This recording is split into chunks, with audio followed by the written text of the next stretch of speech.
nothing with any certainty, but the sight of the stars make me dream.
So simulan na natin, magpainit na tayo ng pan para mampisa natin ang pagluto. Ayan, maglagay tayo ng mantika para paggisa natin.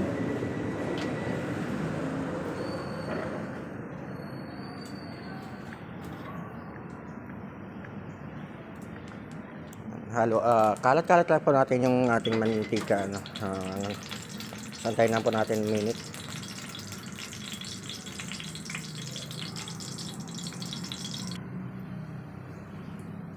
So ayan na, mainit ng ating pan. Lagay na po natin yung sibuyas.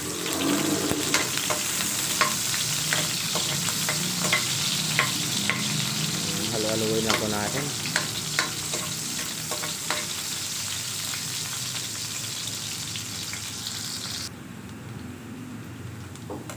Next, sunod natin yung bawang. Pinitpit ko lang yung bawang, hindi ko na po sa hiwa-hiwaan. Antayin na po natin na medyo ma-brown siya. So, antayin na po natin na hanggang sa maluto. Tapos, sunod natin yung ating mahiwagang luya. Ito pang patanggal ng lansa yung luya. Kaya pag nagluto ako ng tahong, hindi mawawala yung luya.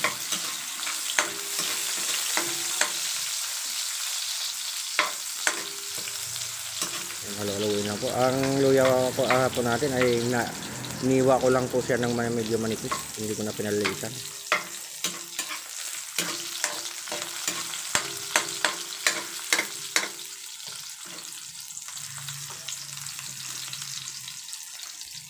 Next, sunod natin yung ating kamatis.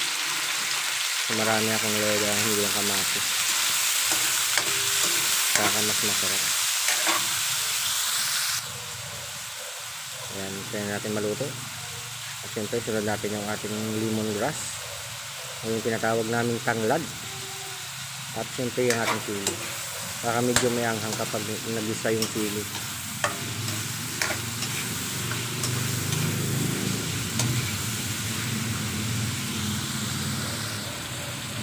Ayan, medyo nag-isa na po ang lahat.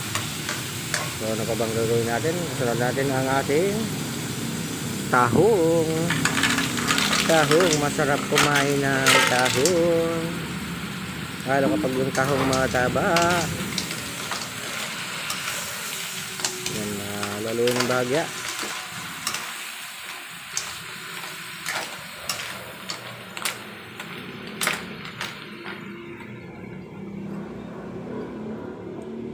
So, siyempre, nalagay na po natin. Maglagay na po tayo ng ating mga sangkap.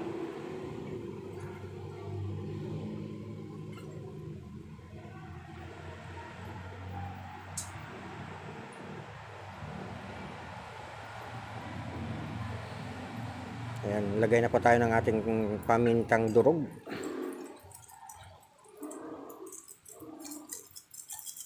Tamang-tama lang yung mga nakasasya na mga paminta sa isang gamitan, sa isang lutuan. Hindi naman maganda pag sobrang daming paminta.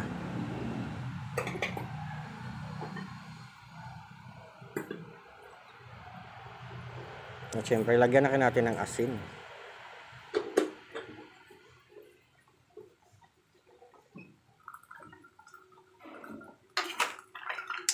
Halo-haloin lang po natin.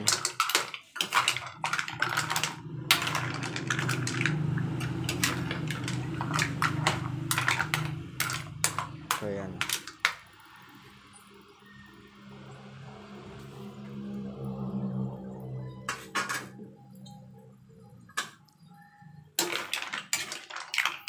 At siyempre hindi na mawawala yung lagyan natin ng kaunting sabaw, maya kaunti.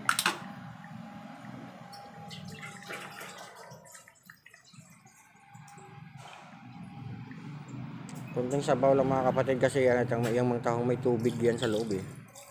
Hindi naman maganda kapag napasobrahan. Yan, kunting sabaw lang.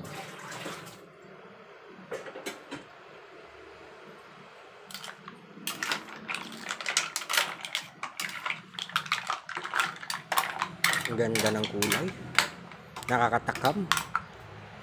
At syempre kasama na rin natin yung yung ating mahiwagang magic sarap, baka naman.